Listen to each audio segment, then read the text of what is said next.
Welcome to our new video. ഇന്ന് നമ്മൾ നോക്കാൻ പോകുന്നത് ഇൻപേഷ്യൻ്റ് ഡിപ്പാർട്ട്മെൻറ്റിനെ പറ്റിയാണ്. കഴിഞ്ഞ വീഡിയോയിൽ നിങ്ങൾ അറിഞ്ഞിട്ടുണ്ടാവും അല്ലെങ്കിൽ നിങ്ങൾ പഠിച്ചിട്ടുണ്ടാവും എന്താണ് OPD അല്ലെങ്കിൽ ഔട്ട് പേഷ്യൻ്റ് ഡിപ്പാർട്ട്മെൻറ്റ് എന്താണെന്നുള്ളത്. ഒത്തിരി ഡിപ്പാർട്ട്മെൻറ്റിനെ പറ്റി നമ്മൾ പറഞ്ഞു പോയിരുന്നു. ഓക്കെ, ഇന്ന് നമ്മൾ എടുക്കാൻ പോകുന്നത് ഇൻപേഷ്യൻ്റ് ഡിപ്പാർട്ട്മെൻറ്റ്. ഇൻപേഷ്യൻ്റ് ഡിപ്പാർട്ട്മെൻറ്റിൽ എന്തൊക്കെ ഡിപ്പാർട്ട്മെൻറ്റാണ് അല്ലെങ്കിൽ എങ്ങനെയാണ് അതിൻ്റെ അഡ്മിഷൻ പ്രൊസീജിയേഴ്സ്, ഏതൊക്കെ തരത്തിലുള്ള അഡ്മിഷനാണ് നടക്കുന്നത്, ഇത്തരത്തിലുള്ള കാര്യങ്ങളാണ് നമ്മൾ ഇന്നത്തെ വീഡിയോയിൽ നോക്കാൻ പോകുന്നത്. ഓക്കെ, അപ്പോൾ ഇൻപേഷ്യൻ്റ് ഡിപ്പാർട്ട്മെൻറ്റ് എന്താണെന്ന് ഷോർട്ടായിട്ട് പറയുവാണെങ്കിൽ ഈ OPDയുടെ അല്ലെങ്കിൽ ഔട്ട് പേഷ്യൻ്റ് ഡിപ്പാർട്ട്മെൻറ്റിൻ്റെ ഒരു എക്സ്റ്റൻഡർ വേർഷൻ എന്ന് തന്നെ നമുക്ക് വേണമെങ്കിൽ ഇത് വിശേഷിപ്പിക്കാം. ഓക്കെ, ഒരു ഹെൽത്ത് കെയർ പ്രൊഫഷണൽസിൻ്റെ കീഴിൽ നമുക്ക് വേണ്ട ട്രീറ്റ്മെൻറ്റ് അവരുടെ നേതൃത്വത്തിൽ അല്ലെങ്കിൽ അവരുടെ ഒരു ചുറ്റുപാടിൽ തന്നെ നമുക്ക് ആ ട്രീറ്റ്മെൻറ്റ് തന്നാൽ എങ്ങനെ ഉണ്ടാവും, അതാണ് ഇൻപേഷ്യൻ്റ് ഡിപ്പാർട്ട്മെൻറ്റ് എന്ന് പറയുന്നത്.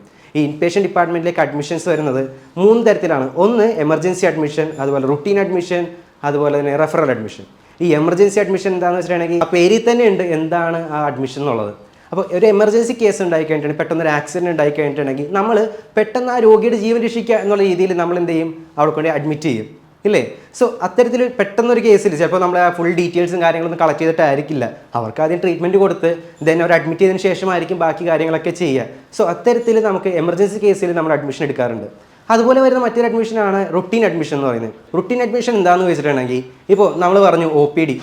OPDയിൽ എന്താ, ഒരു ഡോക്ടറിനെ കണ്ട് കൺസൾട്ട് ചെയ്ത് ഡോക്ടർ നമുക്ക് ഒരു മരുന്നൊക്കെ പ്രിസ്ക്രൈബ് ചെയ്ത് നമ്മൾ എന്ത് ചെയ്യും, വീട്ടിൽ പോയിട്ട് നമ്മൾ ചികിത്സയും കാര്യങ്ങളൊക്കെ ചെയ്യും, ഇല്ലേ? വീട്ടിൽ പോയിട്ട് നമ്മൾ ആ കൃത്യമായിട്ട് രാത്രി ഒരെണ്ണം രാവിലെ ഒരെണ്ണം നമ്മൾ ആ മരുന്നൊക്കെ കൃത്യമായിട്ട് കഴിച്ച് വേണ്ട ഡയഗ്നോസിസും കാര്യങ്ങളൊക്കെ നടത്തി ഇൻ കേസ് നമുക്ക് കൂടുതൽ ബെറ്റർ ആയിട്ടുള്ള ട്രീറ്റ്മെൻറ്റ് വേണം, ഹെൽത്ത് കെയർ പ്രൊഫഷണൽസിൻ്റെ കീഴിൽ നമുക്ക് ട്രീറ്റ്മെൻറ്റ് വേണം എന്നൊരു അഡ്വൈസ് ആ ഡോക്ടറിൻ്റെ ഭാഗത്തു നിന്ന് വന്നു കഴിഞ്ഞിട്ടുണ്ടെങ്കിൽ നമ്മൾ എന്ത് ചെയ്യും, ആ ഒരു ഹോസ്പിറ്റലിൽ പോയി അഡ്മിറ്റ് ആകും. എന്നിട്ട് ഇപ്പോൾ ഓപ്പറേഷൻ ആണോ ഓപ്പറേഷൻ, അല്ലെങ്കിൽ വേണ്ട വിധത്തിലുള്ള ട്രീറ്റ്മെൻ്റ് ആണോ, അതൊക്കെ ഒരു ഹോസ്പിറ്റലിൽ നിന്നുകൊണ്ട് നമ്മൾ ചെയ്യും.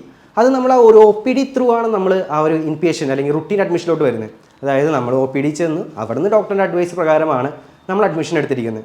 സോ OPD ത്രൂ ഇൻപേഷ്യൻറ്റിലോട്ട് അഡ്മിഷൻ എടുക്കുന്നതാണ് റുട്ടീൻ അഡ്മിഷൻ എന്ന് നമ്മൾ പറയുന്നത്. അതുപോലെ തന്നെ മറ്റൊന്നാണ് റെഫറൽ അഡ്മിഷൻ.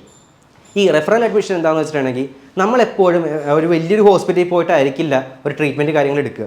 നമ്മളെപ്പോഴും ചിലപ്പോൾ നമ്മുടെ തൊട്ടടുത്തുള്ള ക്ലിനിക്കിലോ അല്ലെങ്കിൽ ഏതെങ്കിലും ഡിസ്പെൻസറിയിലൊക്കെ പോയിട്ട് നമ്മൾ ട്രീറ്റ്മെൻറ്റ് എടുക്കാം. ചിലപ്പോൾ അവിടുത്തെ ഡോക്ടർ നമ്മുടെ അടുത്ത് ഡയഗ്നോസിസും കാര്യങ്ങളും ട്രീറ്റ്മെൻറ്റ് കാര്യങ്ങളൊക്കെ പറഞ്ഞ് നമ്മൾ ലാബ് ടെസ്റ്റും കാര്യങ്ങളൊക്കെ നടത്തി കഴിയുമ്പോഴായിരിക്കും ഡോക്ടർ പറയുക, ഇത് കുറച്ചും കൂടി സ്പെഷ്യലൈസ്ഡ് ആയിട്ടുള്ള ട്രീറ്റ്മെൻറ്റ് വേണം, അല്ലെങ്കിൽ കുറച്ചും കൂടി സ്പെഷ്യലൈസ്ഡ് ആയിട്ടുള്ള ഒരു ഹോസ്പിറ്റലിൽ നിങ്ങൾ അഡ്മിറ്റ് ആവണം എന്ന് പറയുന്നത്. സോ ആ ഒരു ഡോക്ടറിൻ്റെ റെഫറൻസ് പ്രകാരം നമ്മൾ മറ്റൊരു ഹോസ്പിറ്റലിലോട്ട് അല്ലെങ്കിൽ കുറച്ചും കൂടി സ്പെഷ്യലൈസ്ഡ് ആയിട്ടുള്ള ഹോസ്പിറ്റലിലോട്ട് നമ്മൾ അഡ്മിഷൻ എടുക്കും. അപ്പോൾ അതാണ് റെഫറൽ അഡ്മിഷൻ എന്ന് പറയുന്നത്.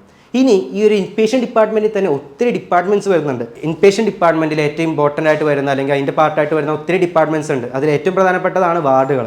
നമ്മൾ ഓൾറെഡി കുറേ ഡിപ്പാർട്ട്മെൻറ്റ്സ് പഠിച്ചു. ഈ എല്ലാ ഡിപ്പാർട്ട്മെൻറ്റ്സും തന്നെ ഇപ്പോൾ വാർഡുകൾ അവൈലബിൾ ആണ്.